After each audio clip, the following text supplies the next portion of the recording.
E aí, pessoal, tudo bem? São quase 3 horas da manhã agora. Eu vou tentar falar bem perto do microfone aqui do gravador, porque, enfim, tá todo mundo dormindo. Mas eu vi uma coisa hoje aqui que me preocupou, sinceramente. E por causa disso, eu decidi gravar esse vídeo, ok? Enfim, o que foi que eu vi, né, afinal, que me deixou preocupado? Eu recebi no Instagram, na verdade eu tinha visto por uma pessoa que eu já seguia, aí alguém me mandou. E isso é um sinal que me deixa preocupado, enfim, doutrinariamente falando e tal, e tem muitas implicações na prática da igreja. É um perfil que, como eu falei, tem se popularizado aí, as pessoas têm compartilhado, algumas pessoas têm compartilhado, de uma pessoa fixa de igreja, aparentemente essa garota, né, ela prega também na igreja dela, e aí elas estavam num contexto de pregação em praça, e aí disso, depois de uma pregação em que ela falou sobre a volta de Jesus nessa pregação numa praça, veio um garoto, ele se dizia ateu e tal, e perguntou se Jesus era real e tal, aí ela já aquele papo de, vou te mostrar que Jesus é real, e beleza, aí ele tinha dor, e aí orou por ele, tal. E aparentemente, pelo que ela fala nessa série de stories, porque são stories que estão sendo compartilhados, o que foi que aconteceu é que, aparentemente, baixou o Espírito Santo nesse garoto, e ele começou a ter visões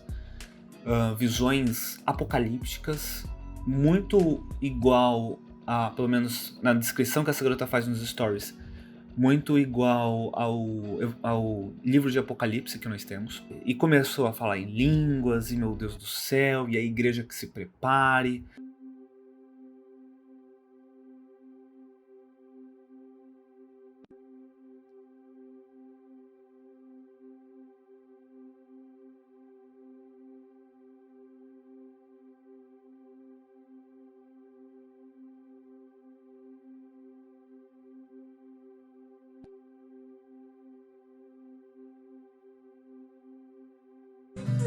Sua roupa, sua roupa. Eu, Senhor, Filhinhos, certamente filhinhos, nós desejamos mais. continuem. E eu vou tirar os que dizem que são, mas na verdade não são. E aí eu vou preparar a minha igreja pro avivamento, e não sei o que lá. E Jesus tá indo, e Jesus tá voltando, e aí meu Deus. E sabe, o mundo vai acabar, e Jesus tá voltando, não sei o que lá. E eu vou limpar a minha igreja. É muito isso, além de um monte de oração em língua e tal. Isso que eu não vou discutir aqui nesse vídeo, o mérito da oração em língua. Nem a grandíssima influência que você pode exercer sobre uma pessoa pra ela fazer isso. Mas, aí por conta disso, gente, eu decidi então gravar esse vídeo meio super rápido pra falar sobre 2 temas principais. O primeiro tema é: Deus ele pode trazer nova revelação nos dias de hoje? E o segundo tema é a teologia do avivamento, tá bom? Assim, gente, são coisas que eu tenho preparado em mim, mas que eu não preparei, eu não parei pra estudar e tal. Aliás, eu tava estudando outras coisas pra outros vídeos aqui. Mas enfim, então vamos nessa. Em primeiro lugar, Deus ele pode trazer uma nova revelação nos dias de hoje? Ele pode, entre aspas, tá bom, gente, baixar o Espírito em alguém e falar como João falou em Apocalipse? Ele pode fazer isso? Pode. Obviamente, gente, aqui eu não tô tentando limitar o poder do Espírito Santo, tá bom? Mas nem o poder de Deus, mas ele faz sentido, ok? Deus ele se revelar para nós hoje da mesma forma com que ele se revelou para Israel através dos profetas, através de Isaías, Ezequiel, principalmente porque Ezequiel tem muitas visões e tal. Faz sentido isso? Então, em primeiro lugar, gente, eu já gostaria de deixar bem claro que a minha posição e a posição da maioria dos teólogos é muito clara de que não faz sentido você ter novas revelações proféticas nos dias de hoje, gente. Por que isso? Porque o cânon, entre aspas, aliás, é isso, o cânon já fechou. A Bíblia, nós já temos aqui ó. nós já temos a Bíblia fechada. A Bíblia, ela é a palavra de Deus, ela é revelação, aliás, mais do que o suficiente para o que nós precisamos saber. Já é uma revelação dada e fechada para nós, e confiável. Ela veio em dois momentos, a Bíblia ela foi revelada para nós em dois momentos que nós podemos saber que são muito seguros para terem sido reveladas. O primeiro contexto da revelação da palavra de Deus é na nação de Israel. Se nós formos ser exatamente ortodoxos aqui, Deus começou o processo da escrita da Bíblia com Moisés. Ou seja, na fundação de Israel, como um povo, como uma nação. Na fundação de Israel, por todo o tempo que Israel, Judá perpetuou aí, até um pouco depois da Babilônia, todo esse período foi um período de revelação divina e confiável de que Deus ele poderia fazer sentido que ele se revelasse naquele momento, ok? Por quê? Porque a nação de Israel foi escolhida por Deus como uma nação sacerdotal, e isso está muito bem registrado em Êxodo e tal. E que, como aquele lá era o povo de Deus obrigatoriamente estava em uma região muito, muito pequena, gente. O povo de Deus estava localizado, muito bem localizado, e essas pessoas precisavam estar lá, porque elas precisavam estar no templo em algumas ocasiões e tal. Então, a religiosidade, ela era geográfica, muito localizada. Então, pelo povo de Deus estar muito junto, era muito fácil de Deus realmente estar falando com o povo dele lá. Aí nós entramos no segundo contexto da revelação divina, que é o Novo Testamento. E o Novo Testamento, ele ao contrário do Antigo Testamento, não percorre séculos. Percorre um século. Aliás, um pouco mais de 50 anos de escrita do Novo Testamento. Pouquíssimo tempo. Porque a Igreja e o Novo Testamento, a Igreja, com os ensinos do Novo Testamento, ao contrário de Israel, ela é expansiva. Você se lembra dos ensinos de Jesus quando ele falava: vocês vão pregar lá no final dos evangelhos, vocês vão pregar em Jerusalém, na Judéia, Cesareia e até os confins da terra, porque a ideia é ser expansivo. Ao mesmo tempo, nós temos, quando Jesus ele fala duas coisas, gente. A primeira é quando ele fala que ele daria as chaves de abrir e fechar, enfim, as chaves para os apóstolos. Ou seja, na verdade, eles terminariam a revelação das Escrituras. Eles terminariam os ensinos de Deus.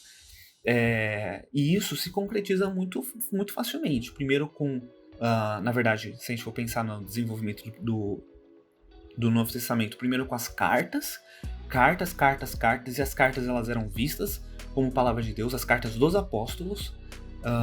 E acho que, se não me engano, agora eu me perdi qual era a carta, mas há uma carta que nós podemos ver que, por exemplo, já haviam pessoas tentando se passar por Paulo, as pessoas esperavam de Paulo revelação divina. Isso aconteceu nos evangelhos, isso aconteceu com as cartas de Pedro, com as cartas de João e com algumas outras e tal. Mas aí, depois, decididamente de Apocalipse, a revelação divina parou, gente, parou lá, acabou. Deus, ele ainda se relaciona com a gente, mas ele não traz novas palavras de revelação, porque a igreja a partir daí, gente, começou a se expandir muito. Além do Novo Testamento já ter doutrina o suficiente para a igreja, já ser o suficiente que Deus decidiu revelar pra gente, a igreja ela é diferente de Israel. Israel ela era extremamente localizada geograficamente. Se Deus falou aqui embaixo em Judá, é muito fácil do que circular para todo o resto depois, entendeu? Agora, não tem como, não faz sentido Deus ele se revelar para nós hoje em uma cidadezinha do interior de Santa Catarina, sei lá onde, e isso se aplicar para a igreja inteira, sabe?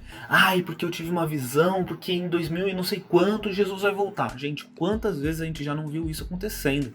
E olha que eu tenho pouco tempo de crente relativamente, além de eu não ser muito velho de idade, eu não tô na igreja há mais de um século também, ou mais de uma década, para ver esse tipo de coisa acontecendo. Mas eu sei que isso acontece muito, gente. Já aconteceu muito na história da igreja e todas as pessoas erraram ao tentar colocar uma data. mas Jesus ele está vindo. Agora a gente sente que há um... Jesus ele deve estar vindo agora. Sim, gente. Assim como Jesus ele também devia ter vindo para as pessoas do Novo Testamento. As pessoas do Novo Testamento que viviam naquela época, elas ceiavam e olhavam para a janela esperando Jesus voltar, entendeu? Porque era essa a esperança, era essa a expectativa. Jesus ele foi agora, mas daqui 10 dias ele volta. Isso não aconteceu naquela época, enfim, a gente não tem noção de quando que Jesus vai voltar. É claro que pra gente, na nossa vivência religiosa, é muito fácil a gente olhar para os acontecimentos ao redor, se desesperar e querer, Jesus ele tem que estar voltando. E, gente, eu peço pela volta de Jesus quase todos os dias, porque a vida, a situação do mundo tá horrível, gente. Tem sim rumores de guerra, nós temos irmãos que são extremamente perseguidos, pessoas morrem, são assassinadas de uma forma brutal, sabe? Tem doença, tem a pandemia que tá acontecendo e muita gente tá morrendo, sabe? De forma completamente injusta. E eu quero que Jesus volte logo, mas assim, se você for ser sincero e olhar com o mínimo de critério como que a Bíblia relata, como que o próprio Jesus relata e como é que o Paulo relata em Tessalonicenses, como é que é escrito lá em Apocalipse, gente, tem muita coisa pra acontecer que não aconteceu, principalmente envolvendo Israel. Tem que ter o templo, tem que ter uma figura messiânica, tem que ter uma figura profética acontecendo pra Jesus ele tá voltando e tal. Então assim, se acalmem. Eu já trabalhei, não gosto de falar muito disso, mas eu já trabalhei recebendo mensagens em uma rádio missionária.